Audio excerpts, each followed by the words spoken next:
మూసీ నదికి తిరిగి పూర్వ వైభవం తీసుకురావాలన్నారు forum for better Hyderabad president Vedakumar.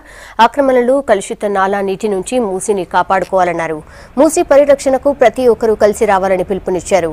Musi ప్రక్షాళన కోసం సీఎంఎస్ వాతావరణ సభ్యులతో కలిసి మూసీ రివర్ వాక్ నిర్వహించారు. సిటీ కాలేజ్ నుంచి మొదలైన వాక్ సాలార్జంగ్ మ్యూజియం వరకు కొనసాగింది. ఈ ర్యాలీలో సిటీ కాలేజ్ విద్యార్థులు పెద్ద సంఖ్యలో పాల్గొన్నారు.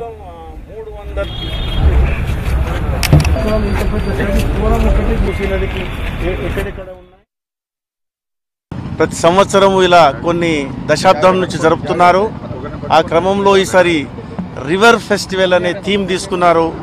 ఇప్పటికే భారతదేశంలో ఒక 7-8 పట్టణాలలో ఒక రివర్ ఫెస్టివల్ అనేది ఫిల్మ్ ఫెస్టివల్ చేసినారు. అదే క్రమంలో హైదరాబాద్లో రివర్ ఫెస్టివల్ టేకప్ చేసే క్రమంలో మూసీ రివర్ ఏదైతే మన హిస్టారిక్ రివర్ అయితే మూసీ రివర్ ఇంటర్నేషనల్ ఫిల్మ్ ఫెస్టివల్ని హైదరాబాద్లో సిఎంఎస్ వాతావరణ్ మరియు film society, forum, government of Telangana, language and culture, environment and forest, GHMC అందరి సంయుక్తంగా ఇంకెన్నో సంఘాలతో కలుపుకొని ఒక 8 రోజుల పాటు హైదరాబాద్లో ఫిల్మ్ ఫెస్టివల్ జరుగుతుంది. ఆ క్రమంలో రవీంద్ర భారతిలో, జేఎన్టీయూలో, పీసీబీలో, ఈపీటీఆర్ఐలో ఇక్కడ అంతటా కూడా సినిమాల ప్రదర్శన జరుగుతుంది.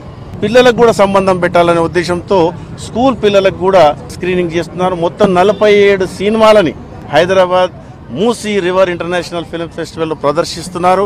1000 సంవత్సరాల చరిత్ర మూసీ నదికి ఏమున్నది, పొల్యూషన్ నుంచి పరిరక్షణ, ముఖ్యంగా చెత్త చెదారం మూసీ నదిలో వేయకుండా మరియు పరిశ్రమల కాలుష్యానికి గురి కాకుండా ఇక్కడ ఉన్న మురికి కాలువలన్నిటి కూడా మూసీ నదిలో పోయకుండా ఎట్లా మనం పరిరక్షించుకుందాం అనేది సివిల్ సొసైటీ కూడా బాధ్యత ఉంటుందనే ఉద్దేశంతో ఇది పెట్టినాం.